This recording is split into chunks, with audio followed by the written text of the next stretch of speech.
Quando lemos a Bíblia, somos frequentemente lembrados de que Deus, em sua providência, usa homens e mulheres improváveis para realizar grandes feitos em favor do seu povo.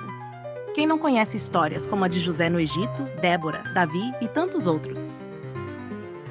No entanto, algumas dessas pessoas usadas por Deus ao longo da história ficaram esquecidas nas páginas da Bíblia pela maioria dos leitores. Neste vídeo, vamos falar sobre um personagem bíblico quase oculto, que muitas pessoas nunca ouviram falar e nem percebem que é mencionado na Bíblia.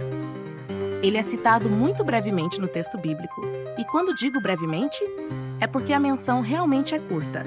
Apenas 2 versículos falam sobre ele. No entanto, esse breve relato bíblico registra algo extraordinário. Esse homem derrotou nada mais, nada menos, do que 600 filisteus, usando apenas a ferramenta de um agricultor, e libertou Israel. Inclusive, tem gente que confunde a história desse personagem com a de Sansão, mas eles não foram contemporâneos, e um não tem nada a ver com o outro, exceto o fato de que ambos foram juízes de Israel. Se você ainda não sabe quem foi essa pessoa, estamos falando de Sangar, o terceiro juiz de Israel. Para entendermos a história de Sangar, precisamos conhecer melhor o contexto histórico do período em que ele viveu. Sangar viveu durante o tempo dos juízes, uma época de grande instabilidade e desordem na história de Israel. Esse período começou após a morte de Josué e precedeu a ascensão da monarquia israelita. Em Juízes, capítulo 21, versículo 25, lemos uma frase que define bem a situação daquele tempo. Naqueles dias não havia rei em Israel. Cada um fazia o que parecia bem aos seus olhos. Esse versículo revela a falta de liderança central e de unidade entre as tribos de Israel, o que resultou em ciclos repetidos de apostasia, opressão, arrependimento e libertação. O ciclo de Israel no livro de Juízes segue um padrão bem claro. O povo se afastava de Deus e caía na idolatria. Deus permitia que inimigos os oprimissem como forma de juízo. O povo clamava a Deus em arrependimento e Deus levantava um juiz, um líder, para libertar o povo da opressão. O próprio livro de Juízes descreve que aquele era um tempo em que os israelitas escolhiam novos deuses, e então a guerra chegava aos portões de suas cidades. Inclusive, o fato de Deus levantar juízes improváveis como Débora, Gideão e Sangar era uma manifestação da sua graça em meio ao caos e da sua soberania em usar meios inesperados para realizar a sua vontade. O texto bíblico diz que o grande confronto de Sangar foi contra os filisteus. Os filisteus eram inimigos recorrentes de Israel nos tempos do Antigo Testamento, especialmente durante o período dos juízes e até o reinado de Davi. Eles eram um povo guerreiro e tecnologicamente avançado, conhecidos pelo uso de materiais como ferro em suas armas, algo que colocava os israelitas em desvantagem militar. Os filisteus estavam entre as nações que habitavam a região costeira de Canaã e constantemente realizavam incursões contra as tribos de Israel, atacando, saqueando e oprimindo o povo.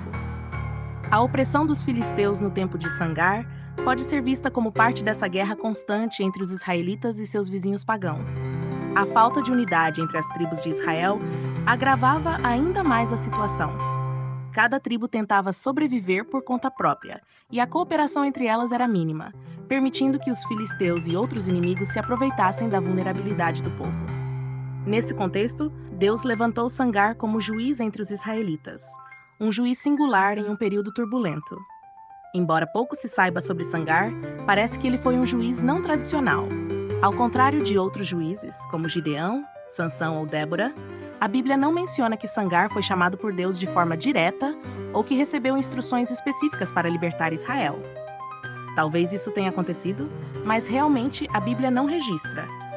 Ele é mencionado de forma breve, sem muitos detalhes sobre sua vida, mas seu papel como libertador de Israel suscita várias questões sobre sua origem e contexto. As maiores informações sobre ele se resumem a este versículo. Depois dele foi Sangar, filho de Anate, que feriu a 600 homens dos filisteus com uma aguilhada de bois, e também libertou a Israel. O nome Sangar tem uma etimologia incerta. Alguns estudiosos sugerem que ele pode ter sido derivado de um nome pessoal hurrita, que aparece em textos antigos de Nuzi, uma antiga cidade mesopotâmica. O consenso, porém, é que o nome Sangar não é israelita, o que indica a possibilidade de que ele não fosse hebreu por nascimento.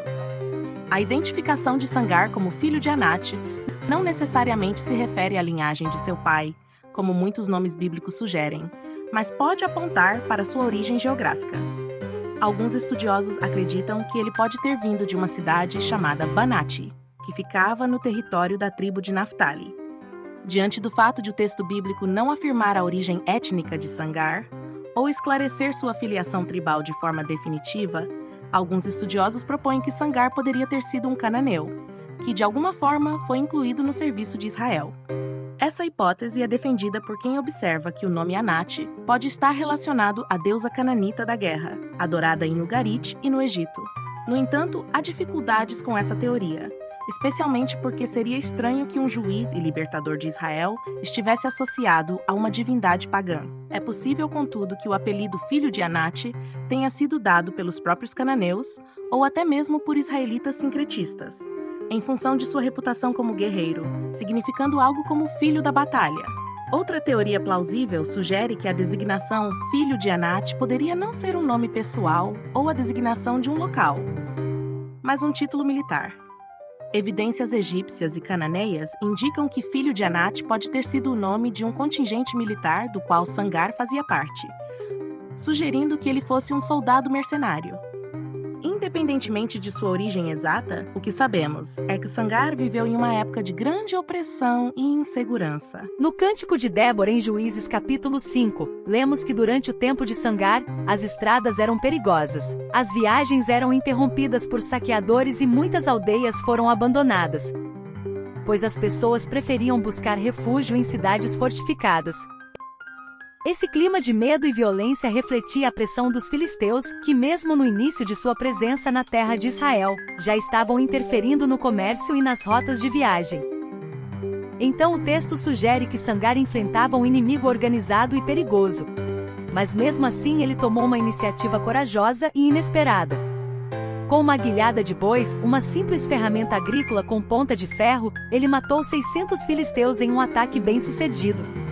Há também teorias alternativas sobre o que poderia significar a aguilhada de bois. Alguns estudiosos especulam que essa designação pode ter sido um título simbólico ou até mesmo o nome de um navio, sugerindo que Sangar poderia ter sido um comandante naval que liderou uma ofensiva contra os filisteus, possivelmente em aliança com Ramsés I. No entanto, essa teoria carece de evidências claras e contraria a descrição mais simples do texto bíblico, que coloca Sangar como um homem que lutou em terra, usando uma ferramenta agrícola. Outro ponto de debate é a duração da liderança de Sangar. Ao contrário de juízes mais conhecidos como Gideão ou Débora, que libertaram Israel de maneira mais duradoura, parece que Sangar teve um período de atuação muito curto. A continuidade da opressão sobre as tribos de Israel até o tempo de Débora e Baraque leva alguns intérpretes a acreditar que a liderança de Sangar foi limitada. No entanto, sua batalha pode ter pavimentado o caminho para as vitórias posteriores da tribo de Naftali contra os cananeus. Mas apesar de sua possível origem estrangeira e porque sim, existe a possibilidade de Sangar não ter sido israelita, ele foi usado por Deus para libertar Israel, mesmo que por um curto período.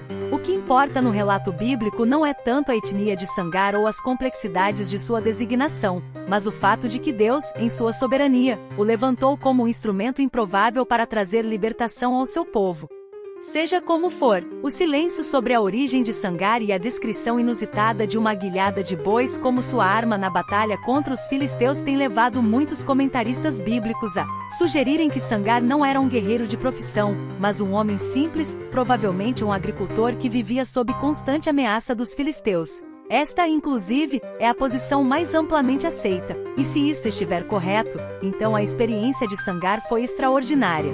Porque sem recursos militares ele usou a ferramenta mais próxima, uma aguilhada de bois, e com a força de Deus, derrotou um exército inimigo. Essa aguilhada usada por Sangar basicamente era uma vara comprida, com cerca de 2,5 a 3 metros de comprimento. Equipada com uma ponta de ferro usada para estimular os bois enquanto aravam a terra. Ela não era uma arma de guerra, mas uma ferramenta agrícola comum. Isso inclusive ressalta ainda mais a mensagem da história de Sangar. Deus não está limitado por nossos recursos ou habilidades. Ele pode usar até o mais simples dos instrumentos para realizar seus propósitos. Assim como Deus usou Moisés e seu cajado para realizar milagres no Egito, ele também usou Sangar e sua aguilhada para derrotar um inimigo poderoso. Perceba que o foco da narrativa não está na habilidade militar de Sangar, mas no poder de Deus que o capacitou. A aguilhada nas mãos de Sangar tornou-se uma arma poderosa porque foi usada sob a direção e a capacitação divina. E aqui alguém até pode perguntar: o que levou Sangar a enfrentar 600 homens armados com uma simples aguilhada? A resposta para esta pergunta só pode ser encontrada em sua dependência de Deus. Esse tipo de atitude de ousadia e disposição não vem de autoconfiança, mas de uma confiança absoluta em Deus. Porque autoconfiança e confiança em Deus são coisas completamente diferentes. Se Sangar era um simples camponês, um guerreiro habilidoso, israelita ou cananeu, nenhuma dessas curiosidades importa. O que realmente importa é que, independentemente de quem ele fosse, ele sabia que por suas próprias forças não seria capaz de derrotar um grupo de 600 inimigos filisteus. Mas Sangar não olhou para suas próprias limitações e confiou no poder de Deus para libertar seu povo. A história de Sangar ilustra uma verdade fundamental sobre o caráter de Deus e seus modos de agir. Deus não depende de status, riqueza ou habilidade humana para realizar seus propósitos. Se Sangar foi um agricultor, então ele era um homem simples. Se foi um guerreiro estrangeiro, então não pertencia à linhagem adequada. Mesmo assim, ele se levantou em obediência e fé, e Deus o usou para realizar um grande feito. Isso nos ensina que Deus faz coisas grandiosas por meios improváveis e age de maneiras que não podemos prever. Ele não está limitado por nossas expectativas ou pela lógica humana. Seu poder é imenso. E ele trabalha de formas misteriosas para trazer libertação. O maior exemplo disso foi a cruz de Cristo. Quem poderia imaginar que a morte humilhante do Filho de Deus seria o meio pelo qual nós seríamos redimidos? Como alguém que foi castigado e crucificado pode ser o Senhor e Salvador de outros? Isso parece loucura, e de fato a mensagem da cruz é loucura para os incrédulos. Mas é poder de Deus para os redimidos. Deus, em sua sabedoria, usou o improvável para trazer a maior vitória de todas, ainda que isso seja visto como insensatez pelo mundo. Outra lição que podemos aprender com a história de Sangar é não desprezar o que temos em mãos. É possível que nos dias de Sangar, as armas tivessem sido confiscadas pelos inimigos, pois os filisteus adotavam esse tipo de política contra os povos que subjugaram. Mas Sangar não esperou ter uma espada ou qualquer outra arma convencional de guerra para agir. Ele não reclamou da falta de recursos nem usou isso como desculpa para a inação. Pelo contrário, ele pegou o que tinha, apenas uma guilhada de bois, e participou de uma grande vitória sobre os filisteus. Na vida de Davi, vemos algo semelhante. Quando Davi enfrentou Golias, ele não usou as armas tradicionais de um guerreiro, mas as ferramentas de um pastor, um cajado, uma funda e 5 pedras. Confiando que Deus lutaria a batalha por ele. Assim como Sangar, Davi sabia que a vitória não viria de sua habilidade, mas do poder de Deus operando através dele. Isso nos ensina que Deus pode nos usar independentemente de nossas limitações ou das circunstâncias que enfrentamos. Devemos apenas entregar ao Senhor as ferramentas que temos, sejam elas quais forem, porque Ele pode transformar até os recursos mais simples em algo poderoso para sua glória. E por fim, a história de Sangar também nos ensina que, após entendermos que Deus muitas vezes age de formas improváveis e transforma recursos escassos em instrumentos de grandes vitórias para sua glória, cabe a nós agora responder com fé e coragem. Se Sangar pode ser definido por um adjetivo, sem dúvida esse adjetivo é corajoso. Como vimos, a coragem de Sangar não era autossuficiência, mas uma coragem nascida da dependência de Deus.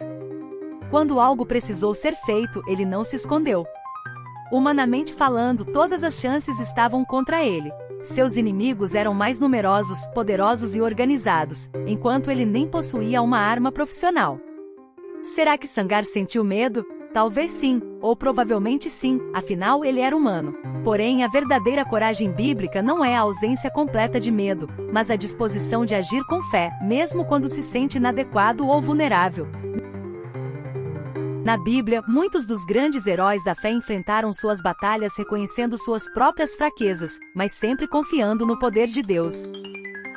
O apóstolo Paulo experimentou isso claramente quando o Senhor lhe explicou que sua graça era suficiente, pois o poder de Deus se aperfeiçoa na fraqueza. Então, o apóstolo chegou à conclusão de que, de boa vontade, ele se gloriaria ainda mais nas fraquezas, para que sobre ele repousasse o poder de Cristo.